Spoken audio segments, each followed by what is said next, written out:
அமைப்பு நிர்மாணத்துறை அமைச்சர் அவருடைய வருகையும், அதே போன்று அதனுடைய பிரதி அமைச்சருடைய வருகையும், அதே போன்று உரிய அதிகாரிகள் அனைவருடைய வருகையின் கீழ் விசேடமாக நாங்கள் அதே போன்று எங்களுடைய பாராளுமன்ற உறுப்பினர்களான ரஜீவன், அதே போன்று பவானந்த ராஜா உள்ளிட்ட அனைவருடைய பங்களிப்போடு நாங்கள் இன்று விசேடமாக இந்த இடத்திற்கு வந்தது வேறு எதுவுமல்ல. இந்த 5 மாடி திட்டம் என்பது எங்களுக்கு எல்லோருக்குமே காலகாலமாக தெரிந்த ஒரு பிரதேசமாகும். ஆனால் அங்கு பல்வேறு பிரச்சனைகள் இருப்பது எங்களுக்கு எல்லோருக்குமே நன்றாக தெரியும். அப்போ அந்த பிரச்சனை தொடர்பாக ஒவ்வொரு தேர்தல் காலகட்டங்களிலோ அல்லது ஏதாவது ஒரு காலகட்டங்களில் மாத்திரம் ஏதாவது ஒரு சிறிய திருத்தங்களை மாத்திரம் செய்துவிட்டு உண்மையிலேயே இந்த பிரச்சனை அப்படியே பூதகரமான பிரச்சனையாக இருக்கின்றது. எந்த காலத்திலும் நானும் கூட கடந்த 12 வருடங்களுக்கு மேலாக இந்த பிரதேசத்துக்கு வந்திருக்கிறேன். வருகின்ற போதெல்லாம் இதே துர்நாற்றமே எங்களுக்கு வீசி இருக்கின்றது. அதனால் இந்த துர்நாற்றத்தோடு தான் இங்கு இருக்கின்ற எங்களுடைய மக்கள், எங்களுடைய பிள்ளைகள் அனைவரும் இருப்பதோ துன்பப்படுவதோ இந்த நிலைமையின் கீழேயாகும். அதனால் இந்த ஒரு நரக வாழ்க்கையில் இருந்து இந்த மக்களை மீட்டெடுக்க வேண்டிய தேவை இருக்கின்றது. அந்த தேவையை முதன்மையாக கொண்டே இன்றைக்கு விசேடமாக எங்களுடைய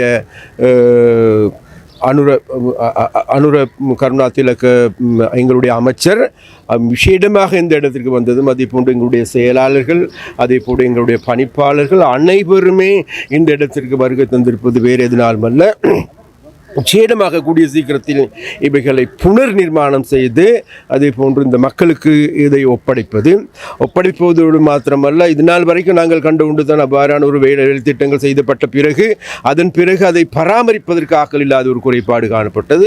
அதற்கும் கூட எங்களுடைய அமைச்சர் மிகவும் அழகான நல்ல ஒரு திட்டத்தை முன்வந்திருக்கின்றார். ஒன்று, இங்கிருக்கின்ற மக்கள் அனைவரும் சேர்ந்து அவர்களுக்கான ஒரு கணக்கை திறந்து கொண்டு உண்மையிலே இவைகளை புனரமைப்பதற்கு நடவடிக்கைகள் எடுக்க வேண்டும். அப்போ அதற்காக எங்களால் என்ற அனைத்து உதவிகளை நாங்கள் செய்வதற்கு தயார் என்கின்ற ஒரு நிலைமை இருக்கின்றது. அதே போன்று நாங்கள் கடல் தொழில் அமைச்சர் என்ற வகையிலும் கூடுதலாக 100% இதில் வாழ்பவர்கள் வேறு யாரும் அல்ல, கடல் தொழிலாளர்கள்.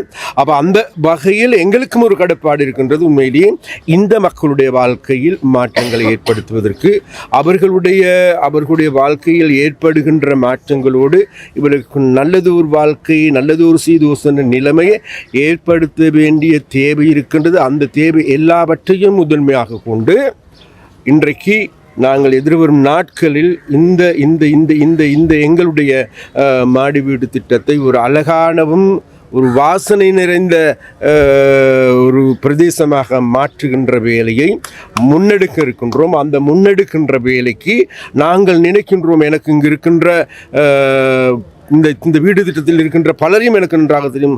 ஏர்னஸ்ட் எடுத்துக்கொண்டாலும் சரி, இங்கே இருக்கின்ற தலைவர்கள் எடுத்துக்கொண்டாலும் அனைவருமே எங்களுடைய நண்பர்களாக இருக்கின்ற அந்த நண்பர்களிடம் நாங்கள் கேட்டுக்கொள்கின்றோம்.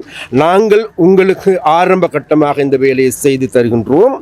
அதன் பிறகு நீங்கள் எல்லோருமே சேர்ந்து இங்கே இருக்கின்ற மாடி வீட்டு திட்டத்தில் இருக்கின்ற அனைத்து மக்களும் சேர்ந்து இதை நல்ல முறையில் பராமரித்து கொள்ளுங்கள்.